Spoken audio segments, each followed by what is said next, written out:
दोस्तों स्वागत है आप सभी का अपने यूट्यूब चैनल पर। तो आज हम बात करने वाले राजस्थान की एक और लोकसभा सीट के बारे में।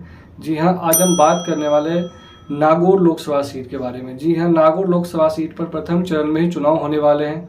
तो इस बार ये सीट जो है प्रदेश की सबसे हॉट सीटों में एक हो गया है। दरअसल इस सीट पर जो है वो आरएलपी के अध्यक्ष हनुमान बेनीवाल चुनाव लड़ रहे हैं, जबकि एनडीए गठबंधन के तहत एनडीए के जो प्रत्याशी है बीजेपी के, वो यहाँ से चुनाव लड़ रहे हैं ज्योति मिर्धा। तो इस बार जो है ज्योति मिर्धा और हनुमान बेनीवाल के बीच में सीधा टक्कर देखने को मिल रहा है। और इस सीट की बात करें तो इस सीट पर हमेशा से मिर्धा परिवार का कब्जा रहा है और वर्चस्व रहा है। यानी ज्योति मिर्धा के जो पिता है नाथूराम मिर्धा, वो इस सीट से लगातार 6 बार लोकसभा सांसद रहे हैं और कांग्रेस के कद्दावर नेता भी रहे और मंत्री भी बने हैं।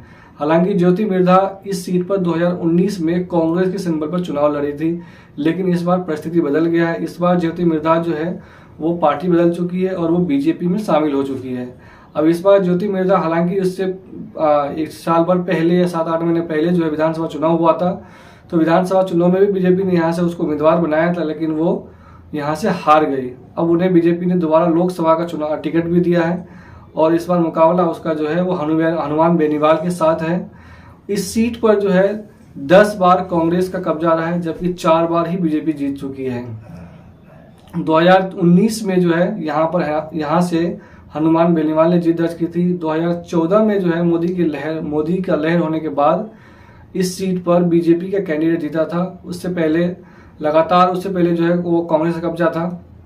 दरअसल बीजेपी इस वजह से जीत गई 2014 में, क्योंकि हनुमान बेनीवाल जो है वो निर्दलीय चुनाव लड़ रहे थे और ज्योति मिर्धा जो है वो कांग्रेस के सिंबल पे चुनाव लड़ रहे थे।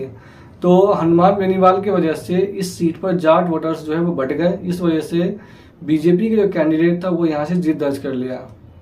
लेकिन 2019 में आरएलपी यानी हनुमान बेनीवाल की जो पार्टी है वो एनडीए के साथ गठबंधन कर लिया और उसके तहत हनुमान बेनीवाल को नागौर सीट दिया गया और वहां से ये चुनाव जीत गए थे। लेकिन कुछ समय बाद जो है वो किसानों के मुद्दे पर हनुमान बेनीवाल ने एनडीए से नाता तोड़ लिया। अब जो है वो इंडिया गठबंधन के साथ गठबंधन किया हुआ है और इंडिया गठबंधन के तहत ये सीट जो है हनुमान बेनीवाल की पार्टी को दिया गया और इस सीट पर हनुमान बेनीवाल खुद चुनाव लड़ रहे हैं। और इस बार ऐसा माना जा रहा है कि ये सीट जो है वो जाट बहुल सीट माना जाता है और जाट वोटर्स जो है परंपरागत रूप से इस बार कांग्रेस की तरफ झुकाव इसका ज़्यादा रहा है। तो जाट वोटर्स का बिखराव होने वाला नहीं है। उसके साथ साथ मुस्लिम वोटर्स भी यहाँ पर अच्छी खासी मौजूद हैं। उसके बाद राजपूत वोटर्स भी है, ओबीसी मतदाता भी अच्छी खासी तादाद में है। तो अगर जाट और मुस्लिम वोटर्स को मिला दें तो यहाँ पर सीधा हनुमान बेनीवाल जो है वो जीतते हुए नजर आ रहे हैं।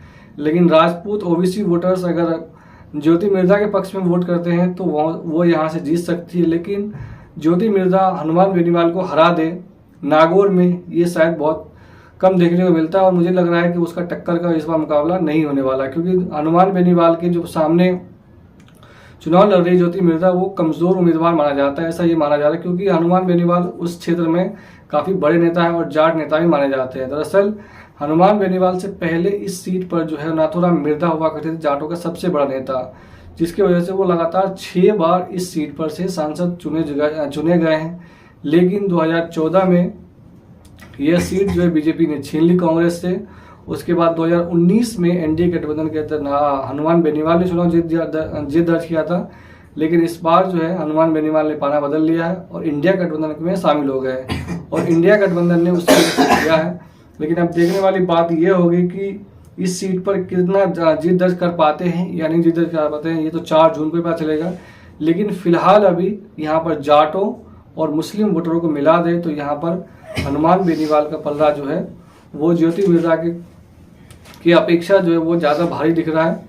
तो आपको क्या लगता है इस बार नागौर से कौन जीत दर्ज करेंगे, हनुमान बेनीवाल या फिर ज्योति मिर्धा? हालांकि दोनों का पुरानी दुश्मनी रहा है, जो उसके भाषणों में वो काफ़ी तीखी प्रतिक्रिया दोनों एक दूसरे पे करते रहे हैं।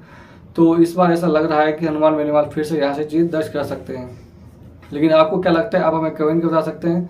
चैनल पे नए हैं तो प्लीज़ चैनल को लाइक, शेयर और सब्सक्राइब कर दें। धन्यवाद।